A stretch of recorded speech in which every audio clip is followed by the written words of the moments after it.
উচ্চারণের সপ্তম পার্টে আপনাদেরকে স্বাগতম। সপ্তম এবং শেষ পার্টে আমরা চলে এসেছি। এর মধ্যে দিয়ে আমাদের উচ্চারণ ক্লাস শেষ হয়ে যাবে। আমরা এই ক্লাসে আলোচনা করব হ-এর বিভিন্ন অবস্থান ভেদে উচ্চারণটি কি হবে, কখন হ-এর উচ্চারণ হ হবে, কখন হ-এর উচ্চারণ ব হবে, হ-এর উচ্চারণ ও হবে বা ও হবে, এই নিয়ে আমরা আলোচনা করব। চলেন এখন দেখি যে হ-এর সাথে যদি রিকার বা র বা রিকার যুক্ত থাকে কি হবে। হ-এর সাথে যদি রিকার বা র ফলা বা র যুক্ত থাকে তখন এটা কি হয়ে যাবে, র উচ্চারিত হবে।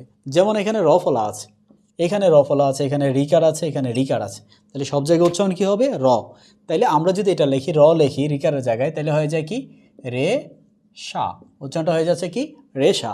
আর এখানে র ফলা আছে, তাহলে উচ্চারণ কি হবে, রাস। কি হবে, রাস। আর এখানে রিকার আছে, তার উচ্চারণ কি হবে, র হবে। তাহলে মানে কি হবে, হৃদয়। কি হবে, হৃদয়। এখানে কি হবে, হৃদ্য। কি হবে, যেহেতু অন্ত জফলা আছে তাহলে কি হয়ে যাবে, দ্বিত্ব হয়ে যাবে। আর এখানে রিকার যেহেতু আছে তাহলে রি হবে, র হবে, মানে এখানে হচ্ছে রি, তাহলে হচ্ছে হৃদ্য। অর্থাৎ হয়ের সাথে যদি র ফলা বা রিকার যাই থাকুক, হয়ের উচ্চারণ সবসময় কি হয়ে যাচ্ছে, র হয়ে যাচ্ছে। কি হয়ে যাচ্ছে, র। যেমন রেশা, রাস, নাকি বলবেন রেশা, রাস্য, হৃদয়, এরকম বলা যাবে না। রেশা, রাস, হৃদয়, হৃদ্য। আচ্ছা আমরা আসি, এই হয়ের সাথে যদি দন্তন্য বা মূর্ধন্য যাই যুক্ত থাকুক তখন এর উচ্চারণ হবে নহ। কি উচ্চারণ হবে, এর উচ্চারণ হবে নহ। কি হবে, নহ। যেমন পূর্বান হো, পূর্বান্ন না, পূর্বান হো।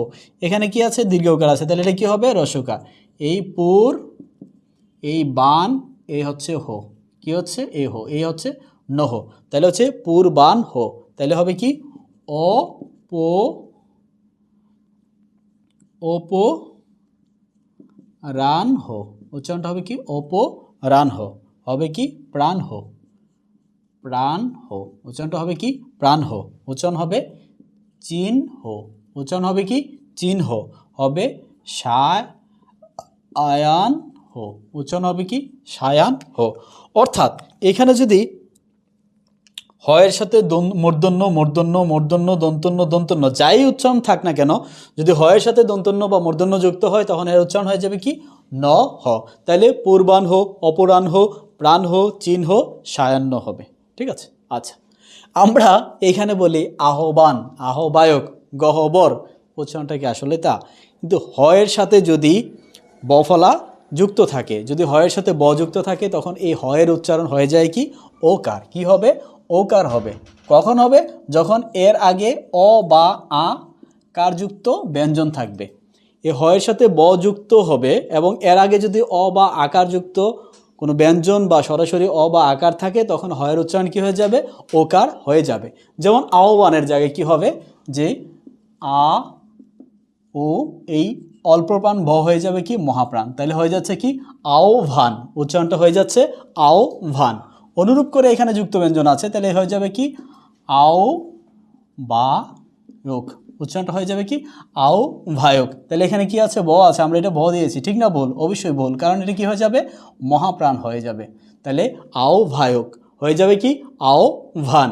এখানে কি আছে, এই যে অ আছে, তাহলে কারবিহীন ব্যঞ্জন আছে মানে অ আছে, তাহলে কি হচ্ছে যুক্ত হওয়ার ব আছে, হয়ে যাবে কি গৌ ভর, উচ্চারণটা হয়ে যাবে কি গৌ ভর।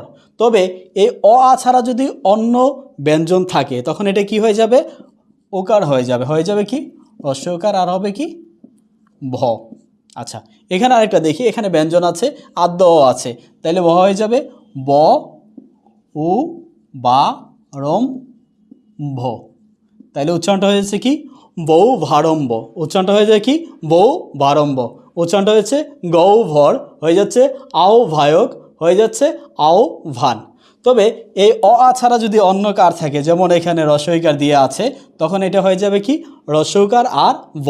যেমন এখানে আছে যুক্ত ব্যঞ্জন আছে, রস্বইকার আছে, তাহলে উচ্চারণটা হবে জিউ ভা, উচ্চারণটা হচ্ছে কি জিউভা না জিউ ভা। আমরা যদি বলি জিহ্বা তাহলে হচ্ছে না, উচ্চারণটা হচ্ছে যে ভিউ বল, উচ্চারণটা হচ্ছে কি ভিউ বল। উচ্চারণটা কি হবে? বিহুবল। আমরা যদি বলি বিহব্বল তাহলে কিন্তু হবে না। এখানে বফলা যদি শব্দের মাঝখানে যুক্ত হয় তখন এটা দ্বিত্ব বোঝায়, কিন্তু এখানে এটা হচ্ছে না। কখন হবে না? যখন শুধু হয়ের সাথে যুক্ত হবে।